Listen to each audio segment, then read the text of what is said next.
So I think this is a part where we hug now, right? I so deeply admire the passion that motivated teachers to advocate for themselves. It's a passion that I deeply appreciate. Well, I'm happy to be back to work today. I'm happy to be at school. It's been nice to see the kids and smiling faces. Everybody has been welcoming and hugs all the way around, and thankful that I'm here, so that was a good feeling.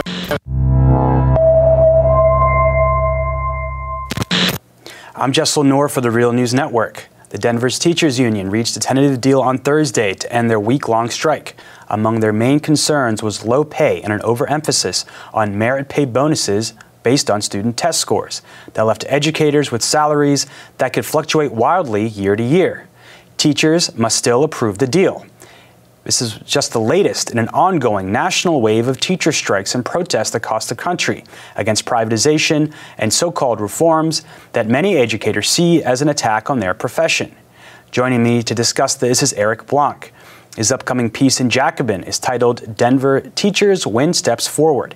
He's a former high school teacher and the author of Red State Revolt, The Teacher Strike, Wave, and Working Class Politics. Thanks so much for joining us, Eric. Great. It's great to be on.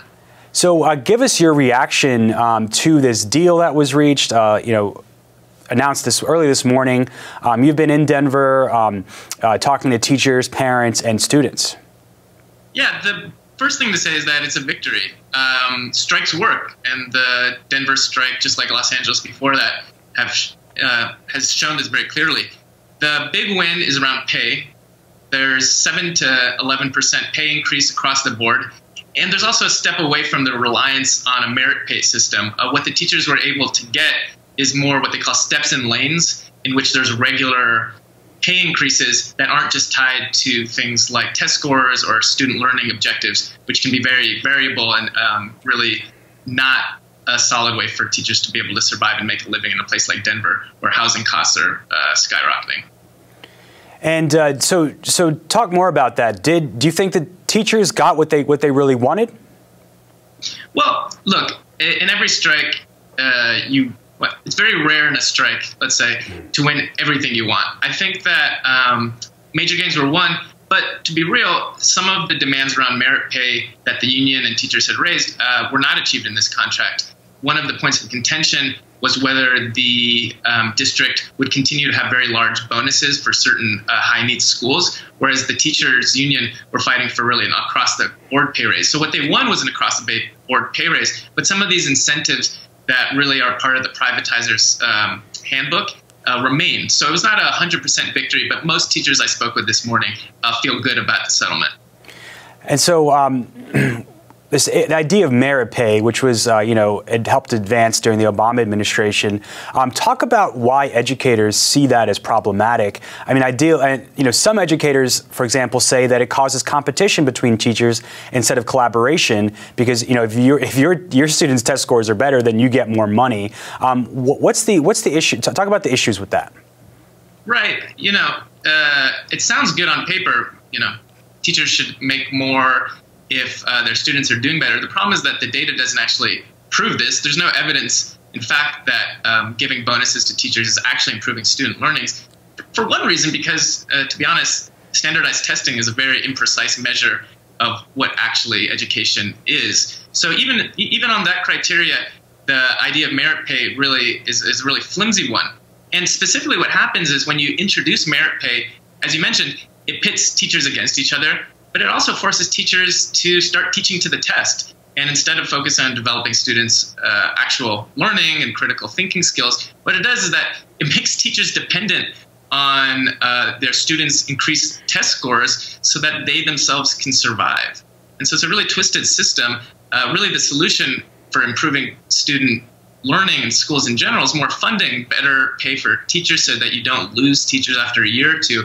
But instead of that type of policy, really what the billionaire privatizers are trying to do is bleed the schools and then force teachers out and force teachers against each other through things like merit pay. And so, and you've written and documented about this wave of strikes we've seen over the last year, and really beyond that, but especially over the last year, starting in red states, often in places where it's illegal to strike. Just a couple weeks ago, there was a strike in my home school, or there was a protest in my home school district in Baltimore County, and I talked to teachers there, and you know, it's a wealthy suburban school district, especially more so now than when I was going there, you know, 15 years ago. But, you know, teachers everywhere seem like they're inspired by these actions. They hear about it, they talk about it. Talk about what your sense is of this movement and what it means for the labor movement, which, you know, is generally on the decline.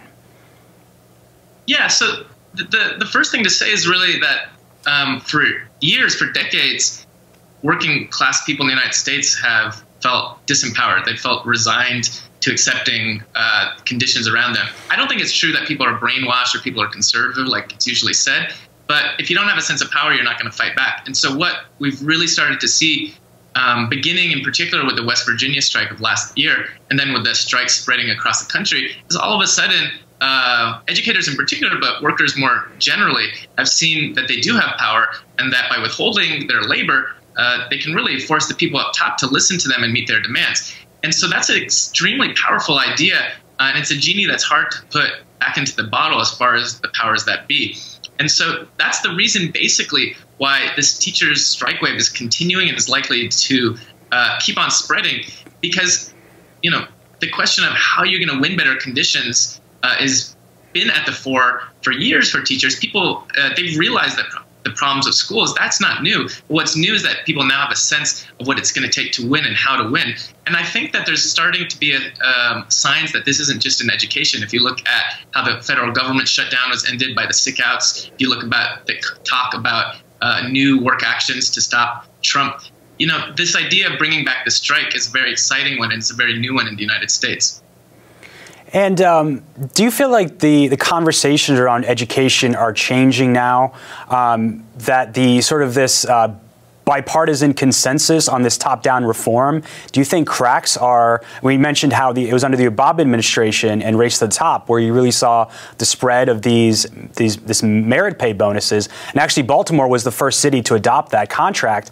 And initially, the teachers rejected it and were forced to vote on it again. But do you think that, you know, that some Democrats are sort of coming around to this, especially since it's union members, which generally support Democrats, that are on the front line voicing concerns with these type of reforms? Well, you know, that's a tricky thing to answer because, as you mentioned and alluded to, these policies have been bipartisan, and so the Democrats and Republicans have been equally responsible for the privatization and austerity. And so what's really exciting about Denver and Los Angeles and now Oakland, which will be going on strikes soon, is that unlike last year, these are strikes directly against the Democratic Party establishment. So I'm not sure it's a question of the Democratic Party leadership seeing the light now and listening to teachers, because teachers have been asking them for years to change these policies. I think it's more a question of workers forcing the Democrats to listen to them and forcing the Democrats to make some concessions. That being said, it's not clear how far the Democratic Party establishment is willing to go to reverse questions of privatization. Generally speaking, the Democrats, unlike people like Bernie Sanders or Alexandria Ocasio-Cortez, have said they support the teachers in their demands for fair wages, but they haven't talked about privatization. They haven't talked about charters, really the issues that are underlying this strike upsurge. So I think it's probably going to take a lot more struggle to force the Democrats either to meet the demands to reverse this privatization wave, or to create a new political instrument that can really implement directly the teachers' demands.